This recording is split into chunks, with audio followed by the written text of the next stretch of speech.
Good morning all of you. आज हम फिर से हाजिर हुए हैं बीए फाइनल ईयर की ऑनलाइन टॉपिक को लेकर। आज हम जो टॉपिक करने जा रहे हैं वो अंग्रेज़ों की भू राजस्व व्यवस्था के संबंध में है। तो अंग्रेज़ों ने भारत में कौन कौन सी भू राजस्व प्रणालियाँ अपनाई और उनका इसके पीछे क्या उद्देश्य रहा था। तो इससे पिछले वीडियो में हमने 1857 की क्रांति के कारण, परिणाम और स्वरूप और इस क्रांति की असफलता के कारणों को स्पष्ट किया था कि किस प्रकार अंग्रेज़ों ने सैन्य शक्ति के बल पर इस 1857 की क्रांति को असफल बना दिया था। लेकिन यह जो क्रांति थी वो भारतीयों में राष्ट्रीयता की भावना विकसित कर दी थी। तो इस क्रांति के कारण ही अंग्रेज़ों ने भारत में महत्वपूर्ण सुधार शुरू किए थे। तो वैसे देखा जाए तो अंग्रेज़ों ने प्लासी के युद्ध में बंगाल पर अधिकार कर लिया था और बक्सर के युद्ध में उनकी जो ब्रिटिश शासन की जो स्थापना है वो मजबूती से उन्होंने कर ली थी। बंगाल में अंग्रेजी शासन की स्थापना प्लासी और बक्सर के युद्ध में विजय होने के बाद अंग्रेज़ों ने वहाँ पर क्या की, लूट मार करनी शुरू कर दी थी। तो अंग्रेज़ों का जो मुख्य उद्देश्य है वो क्या था, भारत का धन का निष्कासन करना भारत से इंग्लैंड की ओर। तो अंग्रेज़ों ने भारत से धन प्राप्त करने के लिए हर उचित अनुचित तरीके काम में लिए थे। इसके लिए उन्होंने क्या किया, भू राजस्व के संबंध में भी कुछ नीतियां या व्यवस्थाएं लागू की थी और उनका उद्देश्य यही था कि किसानों से अधिक लगान वसूल करना और धन का निष्कासन भारत से इंग्लैंड की ओर करना। तो आज का हमारा टॉपिक भी यही है, अंग्रेज़ों ने किस प्रकार भारत का जमकर आर्थिक शोषण किया और उनकी जो भू राजस्व नीतियाँ थी, स्थायी बंदोबस्त, रैयतवारी और महलवारी, ये तीन भू राजस्व व्यवस्थाएं जो अंग्रेज़ों के द्वारा चलाई गई थी, इनका उद्देश्य अधिक से अधिक लगान वसूल कर भारत से धन इंग्लैंड की ओर पहुंचाना था, अर्थात धन का निष्कासन करना था। इन भू राजस्व व्यवस्था का घातक प्रभाव भी पड़ा था। इससे बेरोजगारी, भूखमरी और गरीबी जो है बढ़ गई थी। तो आइए अब हम शुरू करते हैं अंग्रेज़ों की भू राजस्व व्यवस्था, जो कि आज का हमारा प्रमुख टॉपिक भी है। तो अंग्रेज़ों की भू राजस्व व्यवस्था, जैसा कि मैंने बताया, तीन व्यवस्थाएं इन्होंने लागू की थी, स्थायी बंदोबस्त, रैयतवारी और महलवारी। तो आज हम जिस भू राजस्व व्यवस्था का अध्ययन करेंगे वो है अंग्रेज़ों द्वारा भू राजस्व व्यवस्था के अंतर्गत जो स्थायी बंदोबस्त लागू किया गया था, इसे इतिहास में जमींदारी व्यवस्था के नाम से भी जाना जाता है। इस पर हम क्या करेंगे, प्रकाश डालेंगे। तो ब्रिटिश भू राजस्व व्यवस्था का जो जनक है वो वारेन हेस्टिंग्स को माना जाता है। वारेन हेस्टिंग्स को भू राजस्व व्यवस्था का क्या माना जाता है, जनक माना जाता है। तो क्लाइव के समय में जो था वो वार्षिक भू राजस्व बंदोबस्त प्रणाली प्रचलित थी। तो यानी वर्ष के आधार, एक वर्ष के आधार पर लगान की राशि क्या की गई थी, निर्धारित की गई थी। जबकि वारेन हेस्टिंग्स ने इसे क्या बना दिया था, पंचवर्षीय बना दिया था। लेकिन लॉर्ड कॉर्नवालिस ने इसे क्या बनवा दिया, 10 वर्षीय बना दिया था, जो कि 1793 में जिसे क्या है, स्थायी बंदोबस्त के रूप में क्या कर दिया गया था, बदल दिया गया था। इस प्रकार लॉर्ड कॉर्नवालिस ने 10 वर्षीय योजना बनाकर 1793 में स्थायी बंदोबस्त व्यवस्था क्या थी, लागू की थी। इसका उद्देश्य क्या था, अधिक से अधिक लगान वसूल करना था। तो ये जो व्यवस्था है स्थायी बंदोबस्त, जिसे कि जमींदारी व्यवस्था के नाम से भी जाना जाता है, इस व्यवस्था के अंतर्गत अंग्रेजों ने जो संबंध है वो जमींदारों से क्या कर लिए, स्थापित कर लिए थे और उन्हें ही भूमि का वास्तविक मालिक मान लिया था और उनसे जो लगान की राशि है वो क्या कर ली, निर्धारित कर ली थी। तो इस प्रकार 22 मार्च 1793 को 22 मार्च 1793 को लॉर्ड कॉर्नवालिस ने क्या किया, बंगाल, बिहार और उड़ीसा, बंगाल, बिहार और उड़ीसा में क्या कर दिया, स्थायी बंदोबस्त व्यवस्था क्या कर दी, उसने आरंभ कर दी थी। और इसके अंतर्गत जो लगान वसूली का जो था 89% जो भाग था वो तो होता था कंपनी का, तो काफी था लगान की राशि। तो इसके अंतर्गत लगान वसूली का 89% भाग तो होता था कंपनी का, और 11% जो भाग था वो किनका होता था, जमींदारों का होता था। तो आगे चलकर जो यह व्यवस्था है वो बनारस और मद्रास के उत्तरी जिलों में भी क्या की गई थी, लागू की गई थी। तो ये है अंग्रेजों की भू राजस्व व्यवस्था, जिसके अंतर्गत स्थायी बंदोबस्त व्यवस्था लॉर्ड कॉर्नवालिस के द्वारा आरंभ की गई थी। उसके बारे में क्या है, ये संक्षिप्त जानकारी जो कि आपको प्रदान की गई है। तो अब हम इस पर थोड़ा विस्तार से क्या करते हैं, चर्चा। तो इस प्रकार 22 मार्च 1793 में लॉर्ड कॉर्नवालिस ने बंगाल, बिहार, उड़ीसा में स्थायी बंदोबस्त व्यवस्था क्या कर दी, शुरू। इसके द्वारा क्या किया गया, जमींदार को भूमि का वास्तविक मालिक मान लिया गया था। तो स्थायी बंदोबस्त में जमींदार से संबंध कायम किया गया था और उन्हें ही भूमि का क्या कर लिया गया, वास्तविक मालिक मान लिया गया था जमींदारों को। और जिसे वंश परंपरागत रूप से जो जमींदारी है वो अधिकार दिए गए। अंग्रेजों के इस कदम से क्या हुआ, जो जमींदार वर्ग था वो उनका क्या बन गया, स्वामी भक्त सेवक बन गया जमींदार, स्वामी भक्त सेवक बन गया उनका। और इसके इस बंदोबस्त के अंतर्गत लगान वसूली का 89% जो भाग कंपनी का और 11% जो भाग था वो जमींदारों का होता था। और आगे चलकर यह जो व्यवस्था है बनारस और मद्रास के उत्तरी जिलों में क्या की गई थी, लागू की गई थी। तो आइए अब हम चलते हैं स्थायी बंदोबस्त की प्रमुख विशेषताएं उस समय क्या क्या रही थी। स्थायी बंदोबस्त की प्रमुख विशेषताएं, पहला है इस व्यवस्था के अंतर्गत क्या कर लिया गया, जमींदार जो था वो भूमि के क्या बन गए, वास्तविक मालिक बन गए थे। तो अब जो भूमि पर अधिकार किनका स्थापित हो गया, जमींदारों का जो अधिकार है वो स्थापित हो गया था। और जमींदारों से लिया जाने वाला जो लगान था वो भी क्या हो गया, अब निर्धारित कर लिया गया था। अर्थात लगान वसूली का 89% भाग कंपनी का और 11% जो भाग था वो जमींदारों का निर्धारित किया गया था। तीसरा है कि जब तक जमींदार लगान समय पर अगर चुकाता रहेगा तब तक उसका भूमि पर क्या बना रहेगा, स्थायित्व बना रहेगा। लगान न चुका पाने की स्थिति में क्या कर ली जाएगी, भूमि अंग्रेजों के द्वारा जब्त कर ली जाएगी।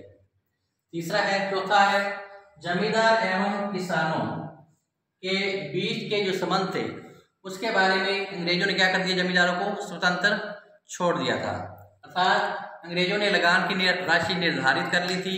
अब ये जमींदार पर निर्भर था वो किसानों से किस प्रकार क्या है लगान वसूल करता है और सही समय पर अंग्रेजों को चुकाता भी है।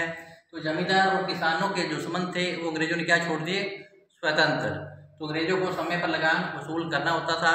तो ये जमींदार पर निर्भर था कि लगान की राशि किसानों से किस प्रकार से वसूल की जाए। तो इससे जमींदारों ने क्या किया, किसानों का जमकर शोषण किया था।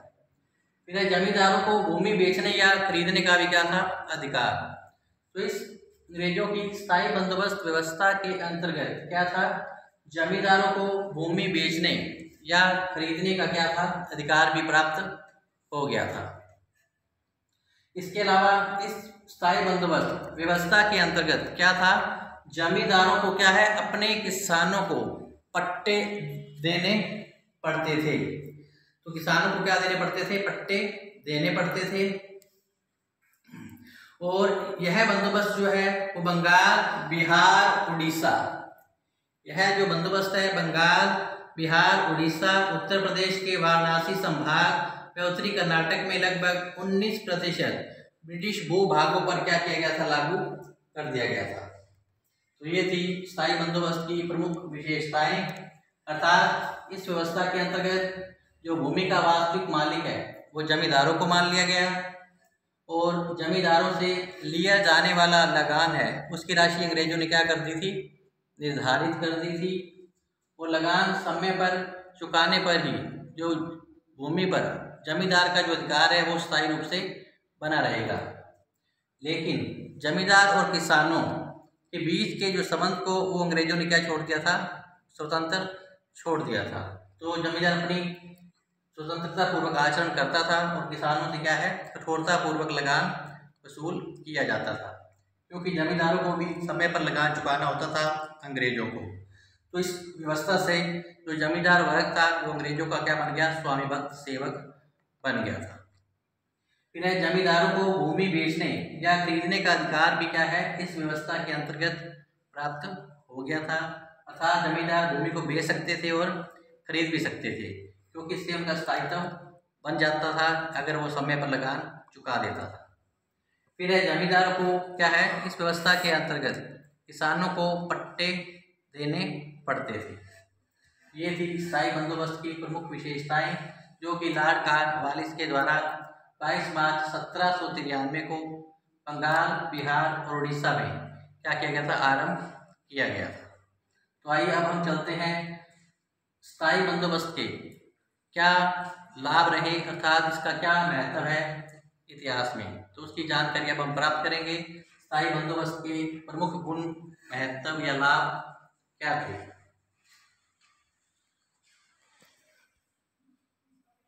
तो अब हम देखते हैं स्थायी बंदोबस्त के क्या गुण थे, क्या महत्व था, इसके क्या लाभ रहे। तो सबसे पहले है राज्य की आय में वृद्धि।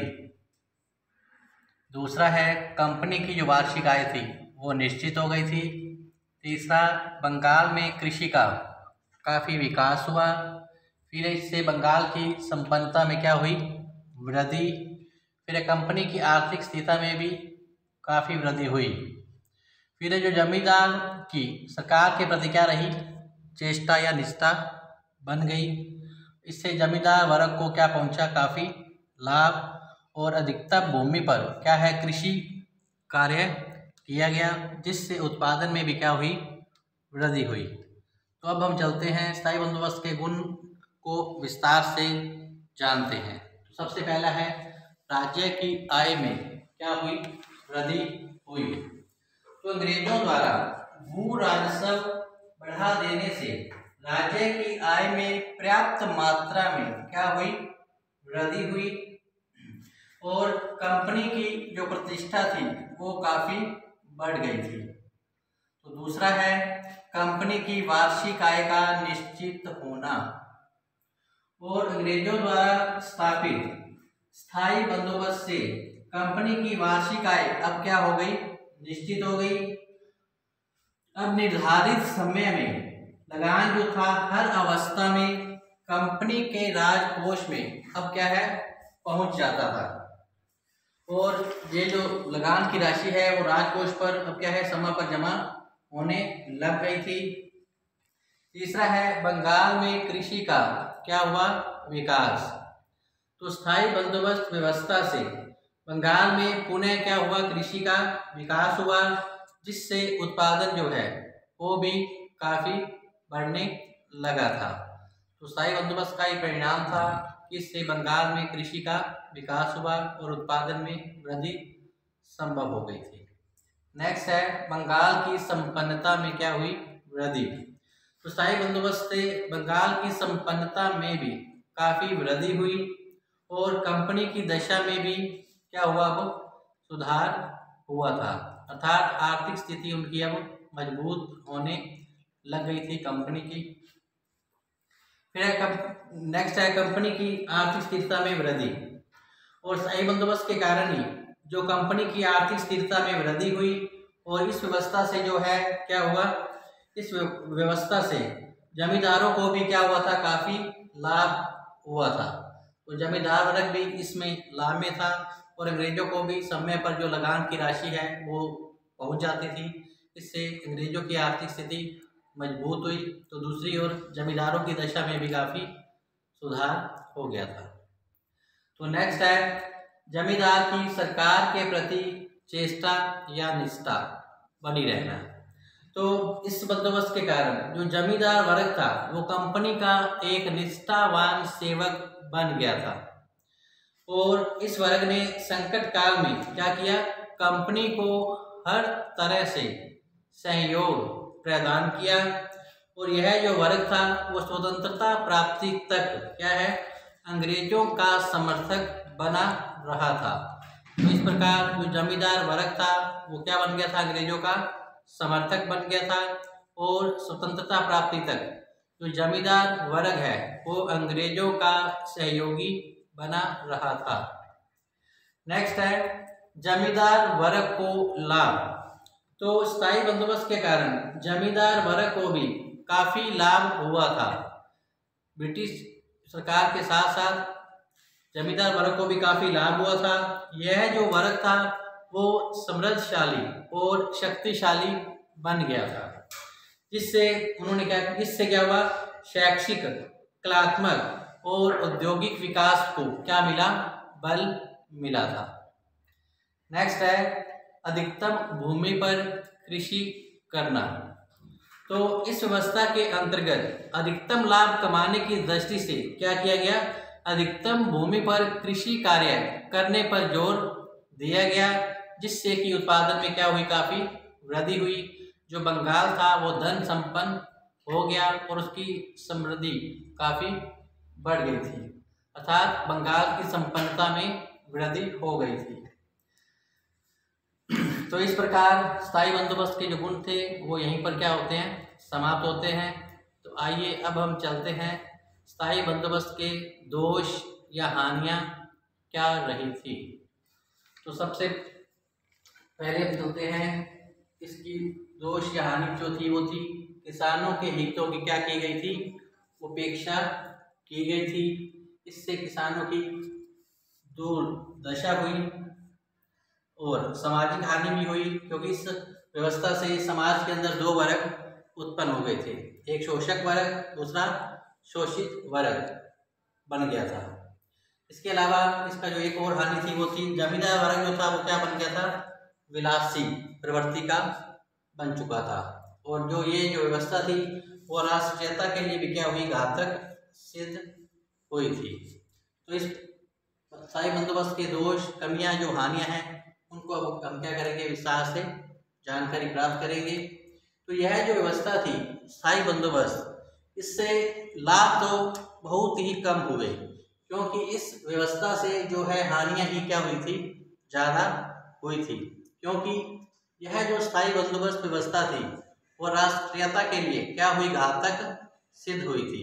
क्योंकि जो जमींदार वर्ग था वो अंग्रेजों का क्या बन गया, निष्ठावान सेवक बन गया, जिसने स्वतंत्रता प्राप्ति तक अंग्रेजों को ही क्या दिया था, सहयोग दिया था।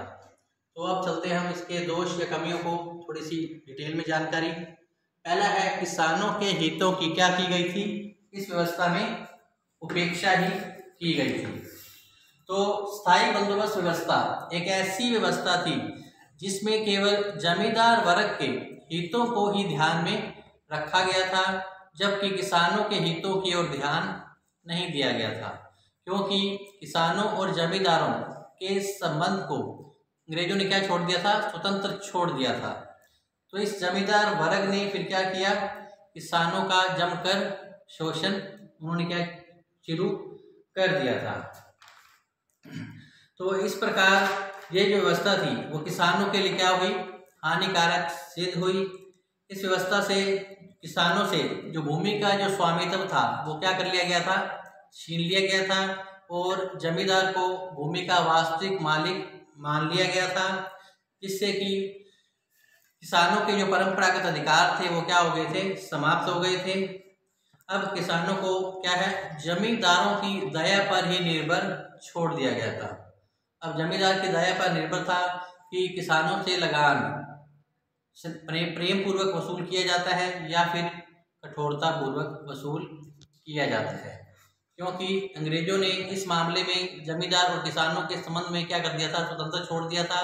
अतः जो किसान थे वो अब जमींदारों की दया पर क्या हो गए, निर्भर हो गए थे। इस बात का फायदा जमींदारों ने जमकर उठाया भी था। नेक्स्ट है किसानों की दुर्दशा। तो स्थायी बंदोबस्त जो व्यवस्था थी वो काफी हानिकारक सिद्ध हुई थी, क्योंकि इस व्यवस्था के अंतर्गत किसानों की क्या हुई, काफ़ी दुर्दशा हुई, क्योंकि जो जमींदार थे वो किसानों से क्या करते थे, मनमाना लगान वसूल करते थे और उन पर भीषण अत्याचार करते थे। लगान न चुका पाने की स्थिति में उनको मारा पीटा जाता था और उन पर अत्याचार किए जाते थे, जिससे किसानों की जो दशा थी वो अब दिन प्रतिदिन बिगड़ती अर्थात खराब होती जा रही थी। तो इस प्रकार यह जो व्यवस्था थी वो किसानों के लिए काफ़ी हानिकारक सिद्ध हुई। इससे क्या हुआ था, एक तो किसानों के हितों की उपेक्षा की गई, दूसरी बात जमींदारों ने भी किसानों का जमकर क्या किया, शोषण किया, जिससे उनकी दशा काफ़ी बिगड़ चुकी थी। अब हम चलते हैं स्थायी बंदोबस्त की जो दोष, कमी, जो हानि है, तीसरी सामाजिक हानि। तो इससे क्या हुआ, इस व्यवस्था के अंतर्गत किसान जो है जमींदारों की दया पर क्या हो गया था, आश्रित। तो जमींदारों के जो कृषि जो है श्रमिक बन गए थे। समाज जो था उस समय दो भागों में बंट चुका था, एक शोषक वर्ग और दूसरा शोषित वर्ग। शोषक वर्ग के रूप में जमींदार था, तो शोषित वर्ग जो है किसानों का होता ही था। तो इस प्रकार समाज में दो वर्ग बन गए, शोषक वर्ग और शोषित वर्ग, अर्थात जमींदारों ने किसानों का जमकर आर्थिक शोषण किया और उनसे कठोरता पूर्वक लगान की राशि वसूल की। नेक्स्ट है इसका हेडिंग, वो है जमींदार वर्ग का विलासी सिद्ध होना। तो इस स्थायी बंदोबस्त व्यवस्था के द्वारा जो जमींदार वर्ग था उन्होंने क्या किया, गांव छोड़कर अब क्या करने लगे, वो शहरों की ओर पलायन करने लग गए। इससे क्या हुआ, जो जमींदार वर्ग था उसने क्या किया, शहर में जाकर उसने विलासी जीवन व्यतीत करना शुरू कर दिया। तो ये अपने जीवन को ऐश्वर्यपूर्ण बनाने के लिए अब क्या करने लगे, प्रयत्न करने लगे, और ये अब विलासी जीवन इन्होंने क्या कर दिया, जमींदारों ने बिताना शुरू कर दिया था। नेक्स्ट है राष्ट्रीयता के लिए ये क्या थी, व्यवस्था घातक सिद्ध हुई। क्यों, क्योंकि इस व्यवस्था के द्वारा जो जमींदार वर्ग था वो अंग्रेजों का निष्ठावान सेवक बन गया था और स्वतंत्रता प्राप्ति तक उन्होंने अंग्रेजों को क्या दिया, पूरा सहयोग दिया था, जो कि राष्ट्र के लिए क्या हुआ, घातक सिद्ध हो गया था। क्योंकि इस व्यवस्था के कारण जो जमींदार वर्ग था वो अंग्रेजों का क्या बन गया था, स्वामी भक्त सच्चा सेवक बन चुका था।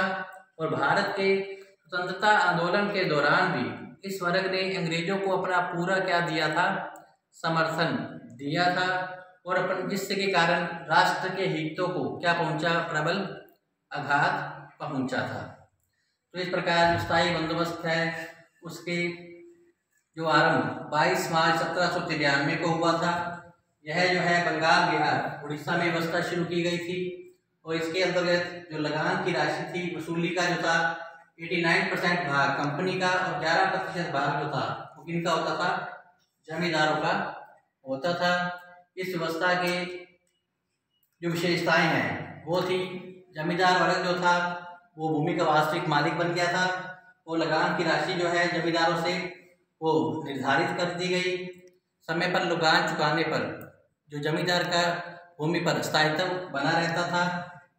इसके अलावा जमींदार और किसानों के बीच के संबंधों को अंग्रेजों ने क्या छोड़ दिया था, जमींदारी व्यवस्था में स्वतंत्र छोड़ दिया था, और जमींदार को अब क्या है, भूमि बेचने और खरीदने का भी अधिकार मिल गया था, और जमींदारों को क्या है, इस व्यवस्था के अंतर्गत किसानों को पट्टे भी देने पड़ते थे। तो इसके साथ ही इसके जो गुण थे, महत्व थे, लाभ थे, वो इस प्रकार थे। तो राज्य की आय में इससे काफ़ी वृद्धि हुई स्थायी बंदोबस्त के अंतर्गत, क्योंकि इससे कंपनी की आय निश्चित हो गई। बंगाल में कृषि का विकास हुआ, जिससे बंगाल की संपन्नता में काफ़ी क्या हुई, वृद्धि। इससे कंपनी की आर्थिक स्थिरता में भी क्या हुई, वृद्धि, क्योंकि अब उनको निश्चित आय प्राप्त होने लगी थी जमींदार वर्ग से। और इसका जो एक परिणाम और था वो था, जमींदार जो है वो सरकार का क्या बन गया, स्वामिभक्त सेवक बन गया था। इस व्यवस्था से सिर्फ जमींदार वर्ग को ही लाभ पहुंचा। ये जो व्यवस्था थी किसानों के लिए हानिकारक सिद्ध हुई थी।